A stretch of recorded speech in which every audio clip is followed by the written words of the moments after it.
नमस्कार, मैं हूं आपके साथ नम्रता शर्मा। क्या देश की राजधानी दिल्ली में 2 दिन का लॉकडाउन लगने जा रहा है? ये सवाल इसलिए क्योंकि राजधानी में लगातार प्रदूषण का स्तर बढ़ता जा रहा है। लोग परेशान हैं, बेहाल हैं। दिवाली के बाद से तो हालात और भी बदतर होते जा रहे हैं। आलम यह है कि अपने घरों में और ऑफिसेज में बैठते हुए भी लोगों को मास्क लगाना पड़ रहा है।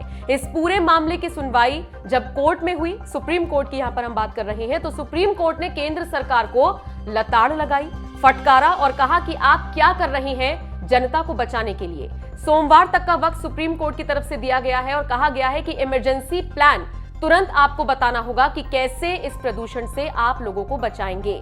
आप 2 दिन के लॉकडाउन को भी एक विकल्प के तौर पर देख सकते हैं। हालांकि जब दलीलें पेश की जा रही थी तो फिर सॉलिसिटर जनरल ने यह भी कहा कि सिर्फ पटाखे या फिर और कोई वजह दिल्ली में बढ़ते प्रदूषण की नहीं है, इसकी एक वजह पराली जलाना भी है। हालांकि इसको लेकर फिर सुप्रीम कोर्ट की तरफ से यह कहा गया कि आप इस पूरे मामले को राजनीति से हटकर देखिए और सोचिए कि जनता की सेहत को इससे कितना नुकसान हो रहा है और आप क्या लॉकडाउन को इसके विकल्प के तौर पर देख सकते हैं। न सिर्फ लॉकडाउन, क्या कोई और विकल्प, कोई और ऑप्शन आपके पास है, ये कोर्ट की तरफ से पूछा गया है। ऐसे में आने वाले वक्त में हो सकता है प्रदूषण से लोगों को बचाने के लिए कोई बड़ा ऐलान सरकार की तरफ से किया जाए। चीफ जस्टिस रमन्ना ने शनिवार को पूछा, आपको पता है कि हालात कितने गंभीर हैं?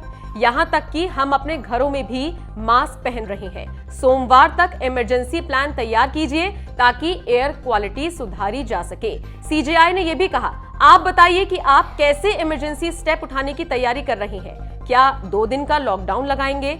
एयर क्वालिटी इंडेक्स को नीचे लाने के लिए आपके पास क्या योजना है, जिसका जवाब सॉलिसिटर जनरल के पास भी नहीं था। और शायद यही वजह है कि सुप्रीम कोर्ट ने साफ साफ शब्दों में कह दिया कि राजनीति आप इस पर ना करें। आपने अक्सर देखा होगा, दिल्ली में कुछ भी होता है तो केजरीवाल सरकार गेंद फेंक देती है केंद्र सरकार के पाले में और केंद्र सरकार का ये कहना होता है कि ये सारी चीजें केजरीवाल के अंडर आती हैं। तो कुल मिलाकर सुप्रीम कोर्ट ने फटकार लगा दी है। अब देखना होगा क्या कुछ फैसला लिया जाता है सरकार की तरफ से। वैसे आपको बता दें, लगातार दिल्ली में पॉल्यूशन का जो लेवल है वो बढ़ता जा रहा है और लोगों को न सिर्फ सांस लेने में तकलीफ हो रही है, बल्कि लोग मरीज बनते जा रहे हैं, लोग पेशेंट्स बनते जा रहे हैं। जो लोग पहले से सांस लेने में जिनको दिक्कत होती है, उनको और ज्यादा बीमारियां घेरती जा रही हैं। तो ऐसे में ये एक बहुत चिंता का विषय है और इस पर सरकार को जल्द से जल्द कुछ ना कुछ जरूर सोचना होगा। सोमवार को देखना होगा सरकार अपनी जो दलील पेश करेगी, अपना इमरजेंसी प्लान सुप्रीम कोर्ट के सामने क्या रखेगी। आप इस पूरी खबर को लेकर क्या सोचते हैं, कमेंट करके अपनी राय हमें जरूर